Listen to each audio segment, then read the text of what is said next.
This podcast is brought to you by Progressive Insurance. Do you ever find yourself playing the budgeting game? Well, with the Name Your Price tool from Progressive, you can find options that fit your budget and potentially lower your bills. Try it at Progressive.com. Progressive Casualty Insurance Company and Affiliates. Price and coverage match limited by state law. Not available in all states. On WhatsApp, no one can see or hear your personal messages. Whether it's a voice call, message, or sending a password. To WhatsApp, it's all just this. So whether you're sharing the streaming password in the family chat or trading those late-night voice messages that could basically become a podcast, your personal messages stay between you, your friends, and your family. No one else. Not even us. WhatsApp. Message privately with everyone. A quick heads up. As we were putting this show to bed, we learned that the government had formally approved the Paramount Skydance merger. Okay, here's the show.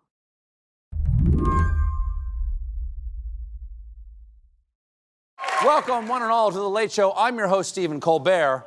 And on July 14th, Stephen Colbert came back from vacation and did what he does best, a monologue that was equal parts avuncular jokes and political news.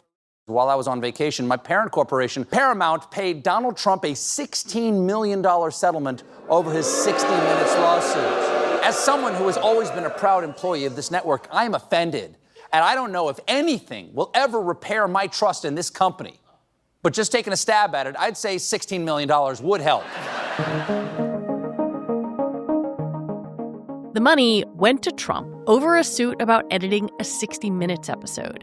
A suit Paramount itself said was without merit. But as anyone who's been watching this saga knew, Paramount also needed the Trump administration to approve a major deal. A deal that they approved Thursday evening, allowing the company to merge with Skydance. But this Colbert monologue, this came when the deal was still just a possibility. Now, I believe this kind of complicated financial settlement with a sitting government official has a technical name in legal circles. It's big fat bribe. Because this all comes as Paramount's owners are trying to get the Trump administration to approve the sale of our network to a new owner, Skydance. Not the music I was expecting? Okay.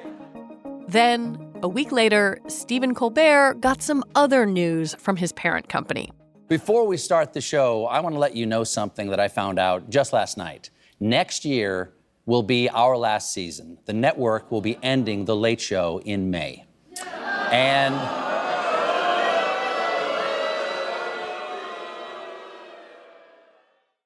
I'm not saying one thing follows the other, at least not explicitly. After all, Colbert is famous for skewering Trump and his own bosses. And late-night TV is in trouble. But there was basically no way for Paramount and CBS to avoid the perception of politics. That's what NPR media critic Eric Deggans had to say when I called him up on Thursday, before the deal had officially gone through. Even if you believe what they say, which is that it was a purely financial decision, they had to know that people would draw those inferences. They must have concluded that they had to deliver the news now, regardless of the inferences that people would draw. Today on the show, we're going to unpack those inferences a little bit. What's politics, what's business, and what's the last gasp of a medium trying to stay relevant in a world of streaming and vertical video? As they say in comedy, it's a little yes and. I'm Lizzie O'Leary, and you're listening to What Next TBD, a show about technology, power, and how the future will be determined. Stick around.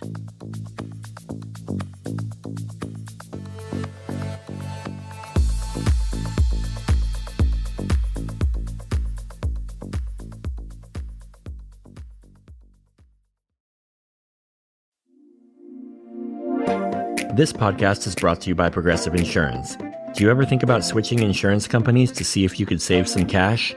Progressive makes it easy. Just drop in some details about yourself and see if you're eligible to save money when you bundle your home and auto policies. The process only takes minutes, and it could mean hundreds more in your pocket. Visit Progressive.com after this episode to see if you could save. Progressive Casualty Insurance Company and Affiliates. Potential savings will vary. Not available in all states. The McDonald's snack wrap is back. You brought it back. Ranch snack wrap. Spicy snack wrap. You broke the internet. For a snack. Snack wrap is back. Ba-da-ba-ba-ba. If you're under 50, it might be easy to forget that The Late Show was once the upstart in the late night world. It was the home of David Letterman, who had decamped from NBC after he didn't get the nod to replace Johnny Carson on The Tonight Show. Johnny Carson was, the gold standard for TV talk, and he was a kingmaker in show business. You look at the careers of people like Jerry Seinfeld and Drew Carey and Roseanne Barr and even Bill Cosby, Jay Leno. They all became superstars after appearing on that show. And so he announced he was going to retire. And Johnny Carson had made it clear that he thought David Letterman would be a good successor, but NBC wasn't all that excited about Letterman. Jay Leno, he had better relationships with the NBC executives and also seemed to be much more willing to be kind of a traditional middle of the road presence. And so NBC eventually decided that they were going to give the Tonight Show to Jay Leno. And David Letterman got upset and then decided to leave NBC.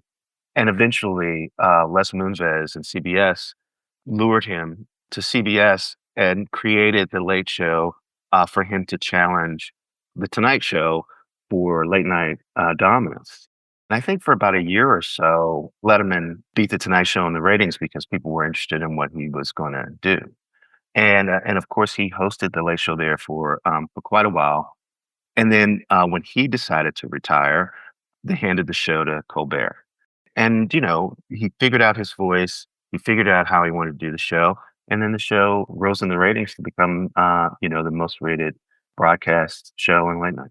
What do you think marks the Colbert Late Show? Like, how would you describe its signature? Well, of course, the signature is the monologue. He's always talked about how it's important to have that conversation with the audience about what happened that day. I don't know what you all are talking about, but everybody I talk to is talking about what Donald Trump doesn't want to talk about. So let's talk about it.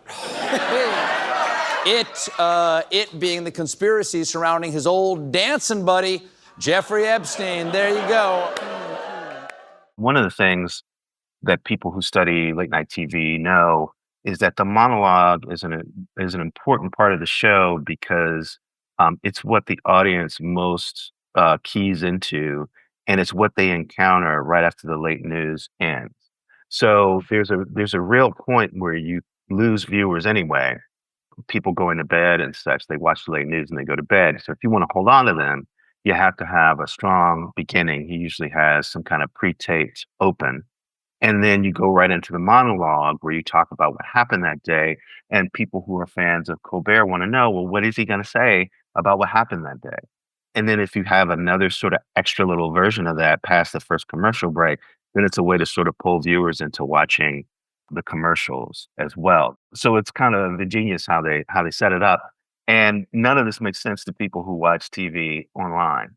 So it's sort of emblematic of how these shows are rooted in the past while they're operating in the present. That present is a moment of declining viewership and declining ad dollars for all terrestrial TV. One that makes it tougher for networks to stomach the operating costs of a show like Colbert's, which is reportedly losing $40 million a year. It's hard to know the finances of the show. That's the first thing I'll say, because there's lots of different ways to account for expenditures. There's all these figures floating out there that various media outlets are reporting without direct attribution, so it's hard to know where they're getting those figures from and what they're using to come up with those totals. But I think it's logical to assume that a show like Colbert's costs a lot, and that the advertising revenue has been shrinking because viewership has been shrinking. And because advertisers have grown more skeptical of the effectiveness of broadcast advertising anyway. So that's the pressure, basically. These days you can see a great deal of Colbert's show on YouTube, on the show's YouTube channel. And when it airs there and people watch it there, that advertising, if they get any advertising revenue, it has to be shared with Google. It's on a platform that they don't necessarily control. So it is a tough situation because it's a show that has high production values. They're paying the star a lot of money, if you believe the figures that are out there. The revenue on the show is likely declining, and the most valuable audience, the younger audience, if they're watching the show at all, they're watching it on a platform that the network does not control. And so it's a tough situation to be in. I've seen the other late night shows. I'm thinking of Seth Meyers doing this and The Daily Show doing this. They seem to do a lot of content for their online platforms. Does Colbert do that or not as much as the others? My sense is not as much as the others. Well, The Daily Show in particular, though, I would say when Trevor Noah was hosting it, did a pretty hard pivot towards online. They invested more resources in online.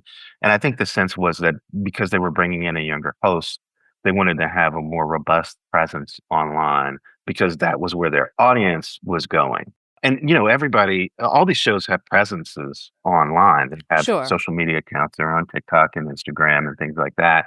But I think The Daily Show might be the most aggressive in terms of developing products that, or maybe online first. It seemed to me that the other shows have mostly tried to figure out how to take the material that they're creating for the broadcast network and figure out how to present it online in ways that would reach those audience.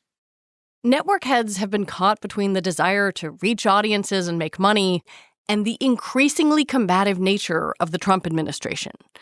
The lawsuit that kicked all this off, for example, began when Trump sued Paramount last year, claiming that 60 Minutes deceptively edited an interview with former Vice President Kamala Harris.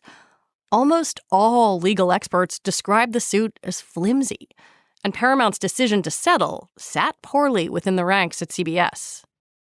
I think there was a strong sense within CBS News and journalism experts watching this unfold that the company had settled a lawsuit that it didn't need to settle.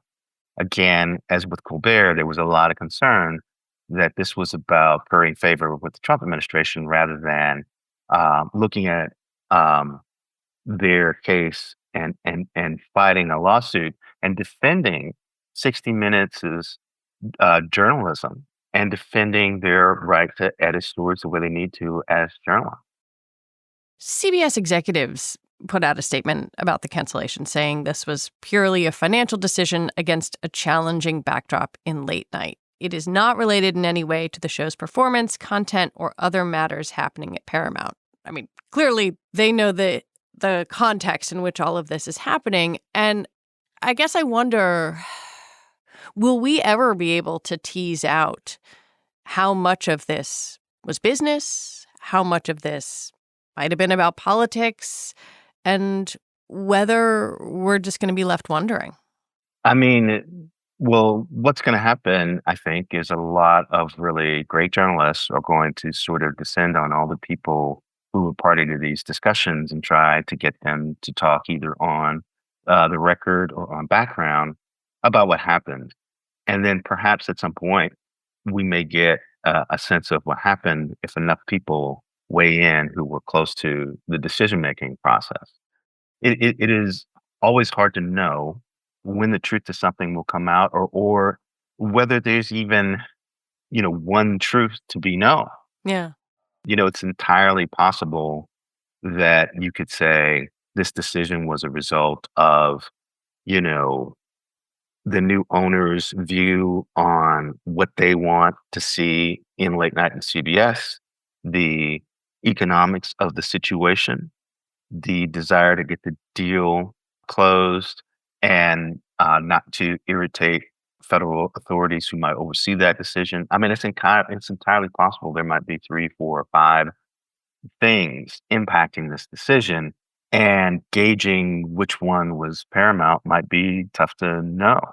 That's the situation we're in. After the break, just how much does the Colbert cancellation change what the other late night hosts and their bosses decide to do.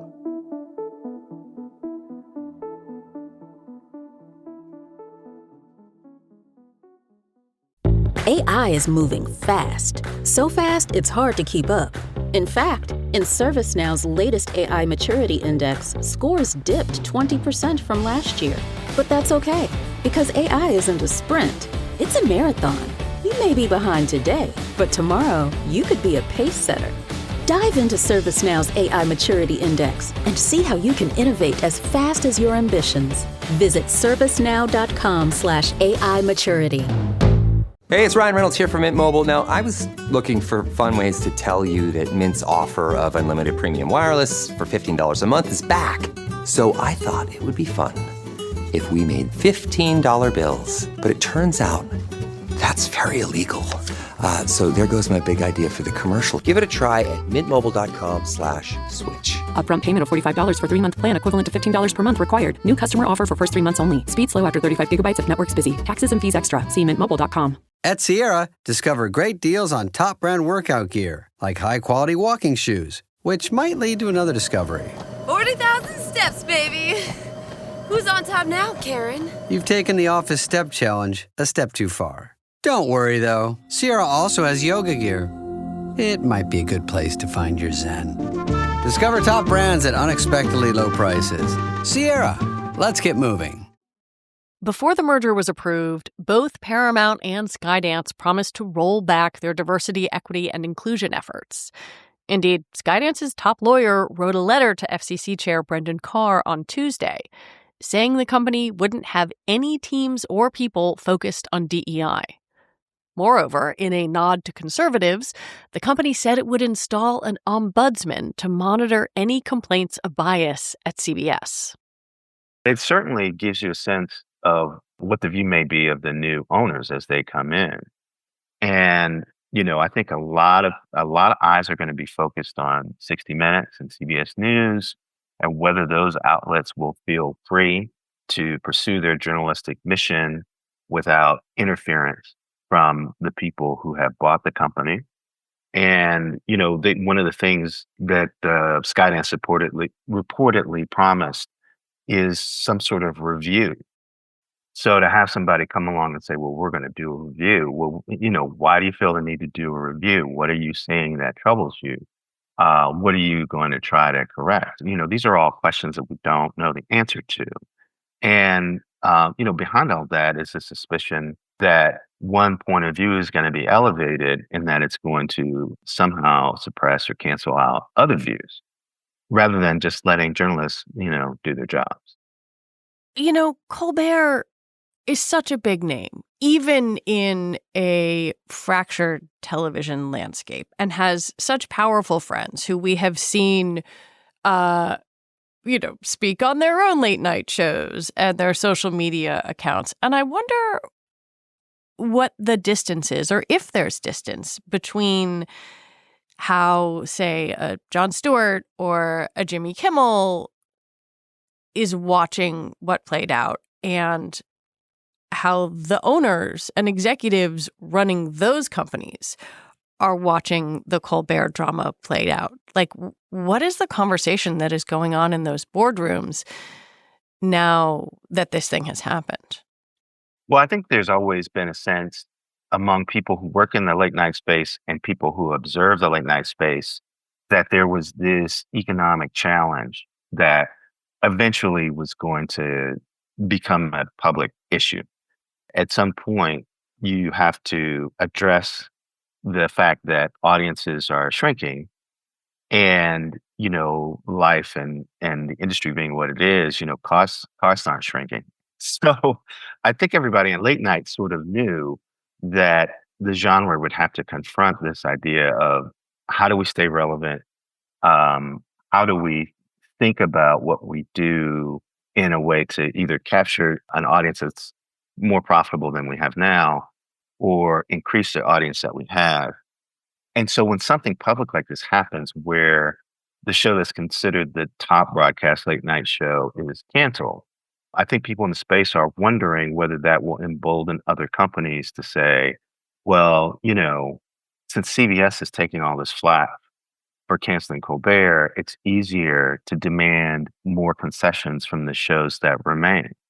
And they don't necessarily have to cancel them, but they can certainly demand that they cut their costs in a more severe way, because then they can now say, well, we're not canceling you. So we're not doing what CBS did, but we need to make these shows more fiscally responsible. That, I'm sure people in late night are worried that might happen. And I'm sure people in late night are worried that it just might inspire companies to walk away from the shows that they have. But these shows have always been about the profile of the network and a point of pride for the networks. At some point, the networks may decide that point of pride is not as important to them as what the shows are costing them. And of course, that's the question everybody's sort of asking, is that going to happen? If it happens, how would it happen? Or does it change what they are willing to tolerate, maybe from the host who's a point of pride? Well, I also think, though, that Colbert's success proved that, like basically, the one thing we haven't really talked about is that, Jimmy Fallon had Donald Trump on his show when he was running for president. Mm-hmm. And he joked with him, and he tousled his hair, and he kind of presented a segment that made Trump look good. Donald, I want to ask you, because the next time I see you, you could be the president of the United States.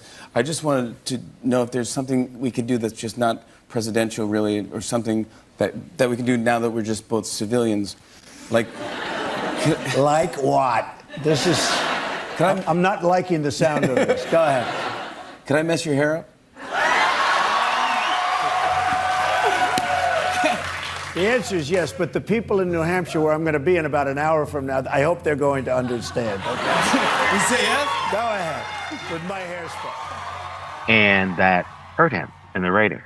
And I think it sort of made people feel like we're in this crucial moment where the other hosts are speaking up about, important political issues, and this guy is tousling the hair of Donald Trump.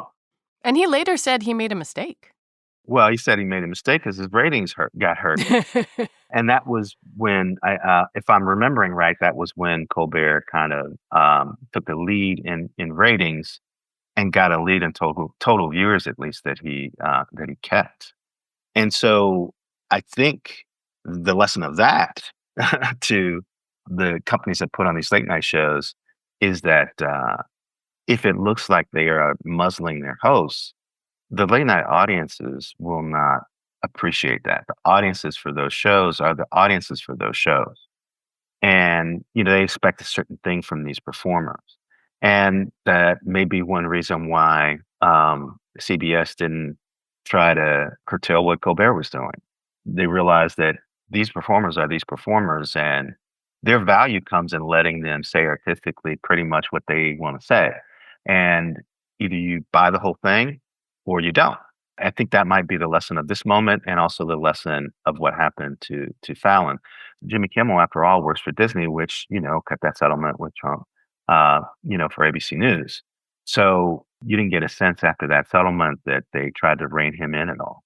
So I think, that's sort of where we are. They've got to know that trying to make these hosts temper their messaging is not going to work, because the audience that's showing up is expecting what they're expecting. Eric Deggans, thank you so much for your thoughts and spending the time with me. Thank you for having me. Eric Deggans is a media analyst and TV critic for NPR. And that is our show for today. What Next TBD is produced by Patrick Fort and Shayna Roth. Our show is edited by Evan Campbell. Mia Lobel is the executive producer here at Slate, and TBD is part of the larger What Next family. And if you're looking for more Slate shows to listen to, check out this week's episode of The Discourse from What Next TBD, our series available exclusively to Slate Plus members. This week, we are talking about the Coldplay couple. Yes, you know, they hit the deck. You know why. We got a spicy take about it, so you got to listen to The Discourse. All right, I'm Lizzie O'Leary. Thank you so much for listening. We'll be back on Sunday with more episodes. See you then.